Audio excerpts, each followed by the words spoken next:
అందరికీ నమస్కారం. నేను మీ కిరా కార్పిని. ఇప్పుడు నేను ఏదైతే మాట్లాడబోతున్నానో అది రాజకీయాలకి అతీతమైంది, సినిమాలకి అతీతమైంది. సో నేను ఇప్పుడు ఏ మ్యాటర్ అయితే చెప్పబోతున్నానో దయచేసి నేను ప్రతి తెలుగు వారి యొక్క పాదాల దగ్గర నా శిరస్సును వంచి ఈ వీడియోని షేర్ చేయండి. ప్రతి ఒక్కరికి కూడా ఇది వెళ్ళాలని మనస్ఫూర్తిగా కోరుకుంటున్నాను. ఏంటంటే అది అంత గొప్ప విషయం ఏంటంటే ఈ రోజు మార్చి 16వ తారీఖు అంటే ఈ రోజు అమరజీవి, గాంధేయవాది, భాషా ప్రయుక్త రాష్ట్రాల ఆద్యుడు శ్రీ పొట్టి శ్రీరాములు గారి పుట్టినరోజు. కాబట్టి ఆయన చేసినటువంటి విధి విధానాలు కావచ్చు, ఆయన చేసిన సేవ కావచ్చు, ఆయన కోల్పోయిన జీవితం కావచ్చు, మనం మాటల్లో చెప్పలేము. ఆయన జీవితాన్ని మొత్తం తాకట్టు పెట్టి ప్రజల కోసమే పోరాడాడు. కాబట్టి ఆయన గురించి మర్చిపోతే చచ్చిపోయినట్టే. ఆయన గురించి, ఆయన చేసినటువంటి విధి విధానాల గురించి భవిష్యత్తుకి బంగారు బాటలు వేయాలి, మన పిల్లలకు తెలియాలి, ముందు తరాలకు కూడా తెలియాలని ఆయన గురించి నేను సంక్షిప్తంగా చెప్తాను, దయచేసి వినండి. ఇలా చూడండి, ఈయన అమరజీవి శ్రీ పొట్టి శ్రీరాములు గారు. పొట్టి శ్రీరాములు గారి యొక్క తల్లిదండ్రులు గురవయ్య, మహాలక్ష్మమ్మ గారు. ఈ తల్లిదండ్రులు ఇద్దరిది కూడా మద్రాసు ప్రెసిడెన్సీలోని నెల్లూరు జిల్లాలోని కనిగిరి తాలూకాలోని పడమటిపల్లె గ్రామం. వీళ్ళది ఆర్యవైశ్య కుటుంబం, అంటే దిగువ మధ్యతరగతి కుటుంబం అన్నమాట. ఆ తర్వాత పొట్టి శ్రీరాములు గారు చెన్నైలోని జార్జి టౌన్ అన్నా పిల్ల వీధి 165 ఇంట్లో కూడా జన్మించడం జరిగింది. ఆయనకి ఒక అక్క, ఒక అన్న, ఒక తమ్ముడు రంగయ్య గుప్తా, అక్క గురమ్మ, అన్న నారాయణయ్య ఉండేవాళ్ళు. ఆ తర్వాత ఆయన యొక్క బాల్యం కూడా చెన్నైలోని స్కూల్స్లోనే జరగడం జరిగింది, అక్కడే చదువుకున్నాడు. ఆ తర్వాత ముంబైలోని శానిటరీ ఇంజనీరింగ్ కళాశాలలో డిప్లొమా 4 సంవత్సరాలు ఫినిష్ చేశారు. ఆ తర్వాత కూడా మన సెంట్రల్ గవర్నమెంట్ రైల్వేలో కూడా ఆయన పనిచేశారు. ఇక్కడ ముఖ్యంగా చెప్పుకోవాల్సింది ఏంటి అంటే ఆయన చాలా స్నేహశీలి, సౌమ్యంగా ఉంటారు. ఆయనకి శ్రీరాముడు అన్న, అదేవిధంగా కర్ణుడు అన్న కూడా చాలా ఇష్టం. ఆయన అందరితో కూడా కలిసిమెలిసి ఉండేవాళ్ళు. ఇక్కడ ప్రాముఖ్యంగా చెప్పాల్సింది ఏంటంటే తన 29 సంవత్సరాల వయసులోపు తనను పుట్టించిన తల్లిదండ్రులని, తనతో పాటు పుట్టిన అక్క, అన్నని, తనకు పుట్టిన కొడుకుని, తన కోసం పుట్టిన భార్యను కూడా కోల్పోవడం జరిగింది. అలా బాధాతప్త హృదయంతో బాగా ఆలోచించి రగిలే గుండెతో ఉన్నప్పుడు పొట్టి శ్రీరాములు గారికి గాంధీ గారి వ్యాసాలన్నా, ఆ పత్రికల్లో వచ్చేటువంటి రచనలన్నా, యంగ్ ఇండియా, నవజీవన్ ఇలాంటి వ్యాసాలను కూడా ఆయన చదువుతూ ఉండేవాడు. ఆయన అహింసా మార్గం, శాంతియుత దృక్పథం ఇవన్నిటికీ కూడా బానిసత్వంగా అంటే బాగా ఆలోచించేవాడు అనమాట మన పొట్టి శ్రీరాములు గారు. ఆ విధంగా మొట్టమొదటిసారి ఆ విరక్తి చెందినటువంటి హృదయంతో గాంధీ గారిని సబర్మతి ఆశ్రమంలో కలిసి సబర్మతి ఆశ్రమంలో 2 సంవత్సరాల పాటు అక్కడ ఎనలేని సేవ చేయడం జరిగింది. ఆ రోజుల్లో ఆ సేవను గుర్తించినటువంటి గాంధీజీ గారు పొట్టి శ్రీరాములు గారిని పక్కకు పిలిచి కొన్ని వందల మంది చూస్తూ ఉండగా పొట్టి శ్రీరాములు లాంటి ఒక వ్యక్తి ఇంకొక 10 మంది ఉంటే ఏడాదిలో స్వతంత్రం తెచ్చేవాడిని అని చెప్పడం ఆ రోజుల్లో అది సంచలనంగా మారడం అనేది మామూలు విషయం కాదు.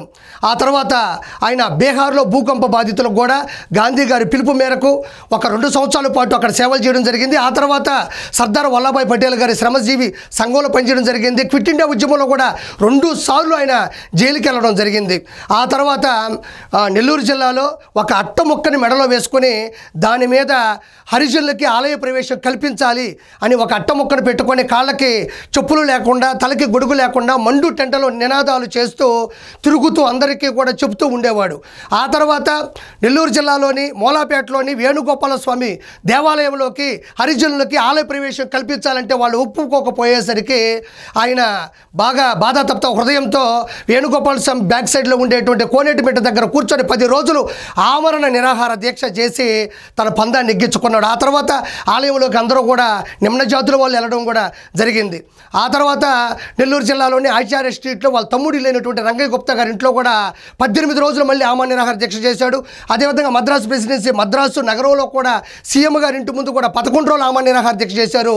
అందులో భాగంగానే ఇంకొకసారి అంటే హరిజనులకి నెలలో 1 రోజు సెలవు దినంగా ప్రకటించాలి అని అడిగితే వాళ్ళు ఒప్పుకోపోయేసరికి వార్దాలోని గాంధీ గారి ఆశ్రమంలో 28 రోజులు మళ్ళీ ఆమరణ నిరాహార దీక్ష చేసి ఆ లాస్ట్కి ఆమోదం పొందారు. అంటే ప్రతి నెల వచ్చేటువంటి 30వ తారీఖుని హరిజన దినంగా, సర్వోదయ దినంగా కూడా ఆ రోజుల్లో ప్రకటించడం జరిగింది. అంటే ఆయన చేసే ప్రతి పనిలో కూడా తనని ఆత్మార్పణ చేసుకునేవాడు, తనను తాను అలమటించుకునేవాడు, తనను బందీ చేసుకుని ఇవన్నీ కూడా సంపాదించడం జరిగింది. ఆ తర్వాత నెల్లూరులో హరిజన సంఘ సంస్కరణ సమితి అని ఒక ప్రవేశపెట్టడం జరిగింది. ఇందులో భాగంగానే ఆయన కులాంతర వివాహాలు, మతాంతర వివాహాలు, రజస్వలాంతర కులాంతర వివాహాలు, అదేవిధంగా వితంతు వివాహాలు, తర్వాత మద్యపాన నిషేధం, ధూమపాన నిషేధం, భిక్షాటన చేసేవాడు. నెల్లూరు జిల్లాలో టౌన్లో ఉండే ఇళ్ళకెళ్ళి భిక్షాం దేహి అని డబ్బులు అడుక్కుని ఆ డబ్బుల్ని తీసుకుని పంక్తి భోజనాలు పెట్టేవాళ్ళు. అంటే అన్ని జాతుల వాళ్ళు, అన్ని కులాల వాళ్ళు, అన్ని మతాల వాళ్ళు వచ్చి భోంచేయండి, మనం అందరూ సమానం అని చెబుతూ వస్తే అందరూ కూడా వచ్చేవాళ్ళు కాదు. ఆయన ఎప్పుడు కూడా నిరాశ పొందేవాళ్ళు కాదు. చరకా మీద కూడా ఆయన పెద్ద యుద్ధమే చేశారని చెప్పాలి. రాత్రి బడులు కూడా నిర్వహించారు. ఎప్పుడు కూడా ప్రజల కోసమే ఆయన ఆరాట పడుతూ ఉండేవాళ్ళు. ఇవన్నీ ఒక ఎత్తు అయితే, పొట్టి శ్రీరాములు గారి యొక్క అత్యుత్తమ ఘట్టం ఏంటంటే, మన తెలుగువారు మద్రాసు ప్రెసిడెన్సీలోని వివక్షకు గురవుతూ ఉండేవాళ్ళు. వాళ్ళు తక్కువగా చూసి నవ్వుతూ ఉండేవాళ్ళు.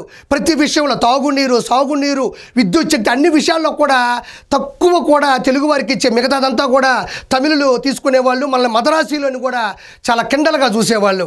ఆ రోజుల్లో ఆయన ఇదంతా చూసి, అంటే ఈ వివక్ష ఏంటి, ఎందుకు ఇంత తక్కువ చేసి చూస్తున్నారు, ఎందుకు తెలుగు వారికి సపరేట్గా ఒక రాష్ట్రం ఉంటే బాగుంటుంది కదా, తెలుగు వాళ్ళు ఒకరొకరు ఐకమత్యంగా ఉంటారు కదా, దాన్నే మనం భాషా ప్రయుక్త రాష్ట్రం అంటారు. అంటే ఒక భాషకు సంబంధించిన వాళ్ళందరికీ కలిపి ఒక రాష్ట్రాన్ని, ఒక రాజధానికి ఏర్పాటు చేస్తే దాన్ని భాషా ప్రయుక్త రాష్ట్రం అంటారు. అలానే తెలుగు వాళ్ళందరూ మగ్గిపోతున్నారు, ఇబ్బంది పడుతున్నారు, వాళ్ళ దగ్గర అణిచివేయబడుతున్నారు, అన్ని విషయాల్లో కూడా తక్కువ చేసి చూస్తున్నారు అని ఆయన చాలా ఇబ్బంది పడిపోయి దాని గురించి పోరాటం చేయడం జరిగింది. దాని గురించి మాట్లాడినప్పుడు వాళ్ళు ఏమాత్రం పట్టించుకోకుండా చాలా జోకులేస్తూ, ఇబ్బంది పెడుతూ, చాలా తక్కువ స్థాయిగా పొట్టి శ్రీరాములు గారు ఊహిస్తూ మాట్లాడుతుండేవాళ్ళు. ఆ రోజుల్లో ఆ విధంగా జరిగినప్పుడు పొట్టి శ్రీరాములు గారు 2 నిర్ణయాలు తీసుకున్నారు. ఒకటి, ఇది చట్టపరంగా వెళ్ళాలి. రెండోది, తనను తాను ఆత్మార్పణ చేసుకోవాలి, అంటే తన తాన్ని ఆత్మ బలిదానం చేసుకోవాలి.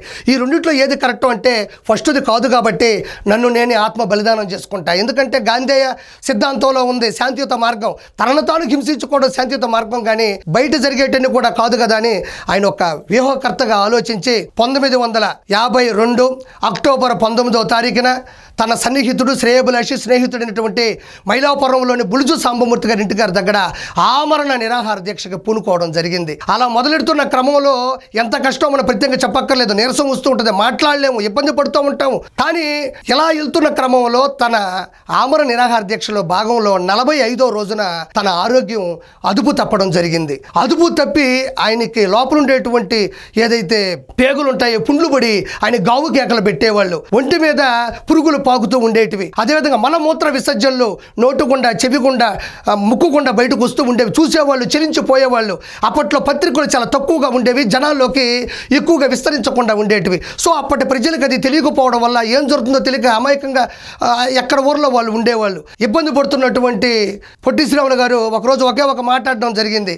అదేంటంటే, నేను అపస్మారక స్థితిలోకి వెళ్ళినా, నేను కోమాలోకి వెళ్ళిపోయినా, నేను కళ్ళు తిరిగి పడిపోయినా, దయచేసి నాకు ఎలాంటి పానీయాలు ఎక్కించొద్దు, ఎలాంటి సెలైన్లు ఎక్కించొద్దు, నాకు తెలియకుండా నన్ను హాస్పిటల్ తీసుకెళ్లొద్దు, పోతే నా ప్రాణం పోతుంది, కానీ చివరి వరకు నేను నా ప్రాణం పోగొట్టుకుంటానే తప్ప ఆంధ్ర రాష్ట్రాన్ని ఇవ్వకపోతే మాత్రం, తెలుగు వారికి భాషా ప్రయుక్త రాష్ట్రాన్ని ఇవ్వకపోతే మాత్రం నేను ఒప్పుకోను అని చెప్పడం కూడా ఆ రోజుల్లో ఒక సంచలనం. ఈ దీనికన్నా ఒక ముఖ్య విషయం చెప్పాలంటే, ఒక సన్నిహితుడి దగ్గరకు వచ్చి ఆల్మోస్ట్ నెహ్రూ గారు అక్కడ మాట్లాడుతున్నారు, ప్రజలు కూడా కదలికలు ఎక్కువైపోయినాయి, నాకు తెలిసి 2-3 రోజులు ఇచ్చేస్తారు, పొట్టి శ్రీరాములు వచ్చి భోంచేయి అంటే, ఇచ్చిన తర్వాత చెప్పు, పార్లమెంట్లో ఆమోదం జరిగిన తర్వాత చెప్పు, వచ్చి తింటా, లేదంటే నేను ప్రాణాలే వదిలేస్తాను, ముక్కు మీద వేలు పెట్టి చెప్పడం మరో సంచలనంగా మారింది. అలా ముందుకెళ్తున్నటువంటి పొట్టి శ్రీరాములు గారు 1952 డిసెంబర్ 15 11:23 తుది శ్వాస విడవడం జరిగింది. చివరి శ్వాస వరకు కూడా ఆంధ్రులకి, అంటే తెలుగు వారికి జరుగుతున్న అన్యాయం, అవినీతి, అక్రమాలని పారద్రోల వేయడానికి ఆయన అంతా కంకణం కట్టుకున్న వ్యక్తి. అది చనిపోయిన వ్యక్తి కొంతమందికే తెలిసింది. ఆ తర్వాత అతను చాలా ఒక ఎముకలు గూడు అంత మాంసాహారంలో తయారయ్యారు పొట్టి శ్రీరాములు గారు. అతను చనిపోయిన తర్వాత అతన్ని పాడి మూయడానికి 4 అంటే 4, లేకపోతే ఈ విషయం తెలుసుకున్నటువంటి గుడివాడ ఘంటసాల గారు వచ్చి అక్కడ చిన్న ఒక క్లాతులో కట్టున్నటువంటి పొట్టి శ్రీరాములు గారి యొక్క మాంసపు ఎముకల గూడును చూసి ఆయన ద్రవించిపోయి కన్నీరు మున్నీరు అయిపోయి ఏ ఒక్కరూ రాకపోయేసరికి ఆయన స్వరం ఒక పాట రాసుకొని ఒక స్వరంతో గలం విప్పితే, ఈ నా తెలుగు నా కొడుకుల కోసం నువ్వు ప్రాణాలు వదిలింది అంటే, చెన్నై చెన్నైని చుట్టుముట్టి అక్కడ తెలుగు వాళ్ళందరూ కూడా చెన్నైని తగలబెట్టడం జరిగింది. ఆ ఘాత దావాణంలో తెలుగు వారికి వెళ్ళిపోయి ఒకసారిగా చిత్తూరు, కర్నూలు, అనంతపురం, ఇటు చూస్తే నెల్లూరు, ఒంగోలు, గుంటూరు, విజయవాడ, ఒక్క చోట కదా అన్ని చోట్ల ఉద్యమాలు, నిరసనలు, ఒక్కసారిగా ఆస్తి నష్టం, ధన నష్టం జరగడం, ఇది బీభత్సమైనటువంటి చరిత్రకు నాంది తీసి ఈ ఉద్యమాలు తెలిసి చూసినటువంటి నెహ్రూ గారు 1952 డిసెంబర్ 19వ తారీఖున పార్లమెంటులో ఆంధ్ర రాష్ట్రాన్ని, మద్రాసు లేని ఆంధ్ర రాష్ట్రాన్ని ఇస్తున్నామని ప్రకటించడం జరిగింది. అంటే ఇక్కడ మనం అర్థం చేసుకోవాల్సింది ఏంటి అంటే ఆ మహనీయుడు చాలా గొప్పవాడు. తను ఆత్మ బలిదానం చేసుకున్నాడు, ఆత్మార్పణ చేసుకున్నాడు. తను జీవితంలో ఏ రోజు సుఖపడలేదు, ఏ రోజు సంతోషపడలేదు, ఏ రోజు ఆనందాన్ని అనుభవించలేదు, ఆస్తుపాస్తులు కూడబెట్టుకోలేదు, ప్రపంచం చుట్టూ తిరిగి ఆనందాన్ని పొందలేదు.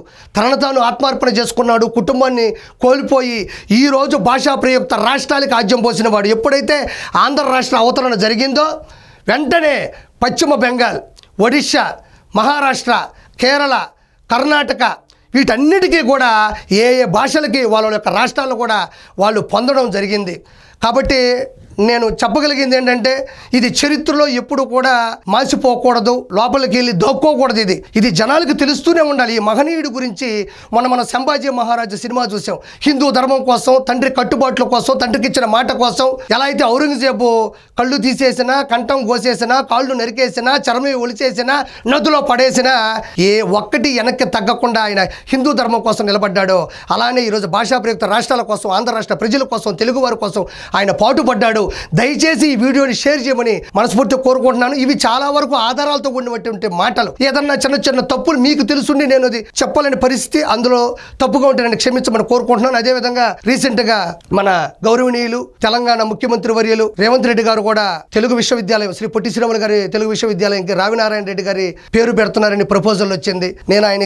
నేను చిన్న వయసు వాడినైనా నా శిరస్సుని మీ పాదాల దగ్గర ఉంచి అడుగుతున్నాను సార్, దయచేసి ఆ పేరును అలానే ఉంచమని కోరుకుంటున్నాను. మీరు పదే పదే ఆలోచించి ఒక నిర్ణయం తీసుకొని ఉంటారు. ఈరోజు తెలంగాణకి అద్భుతమైనటువంటి పాలన అందిస్తున్నారు. అందులో భాగంగానే మిమ్మల్ని అనేంత స్థాయిని అది కాకపోవచ్చు, కానీ ఆ మహానుభావుడి పేరు ఒక సంచలనం. భారతదేశం కదా, ప్రపంచంలో ఉన్న ప్రతి వారు కూడా ఆయన ఇన్స్పిరేషన్ గా తీసుకుంటారు. కాబట్టి ఆయన పేరుని అలానే ఉంచి రావినారాయణ రెడ్డి గారి పేరుకి సంబంధించి ఇంకేదైనా కట్టడాలు కావచ్చు, అన్నదానాలు కావచ్చు, అనాథాశ్రమాలు కావచ్చు, రానున్న రోజుల్లో ఏదైతే ఆకర్షణీయంగా ప్రజలకు ఉపయోగపడే సామాజిక పని ఏదైనా ఉంటే అది పెట్టి ఆయన గౌరవాన్ని కూడా అత్యున్నత స్థాయికి తీసుకెళ్లి దయచేసి పొట్టి శ్రీరాములు గారి పేరుని తెలుగు విశ్వవిద్యాలయానికి ఉంచమని నేను మనస్ఫూర్తిగా ఒక చిన్నవాడిగా, మీ అభిమానిగా నేను మనస్ఫూర్తిగా కోరుతున్నాను, అడుక్కుంటున్నాను sir. Thank you so much.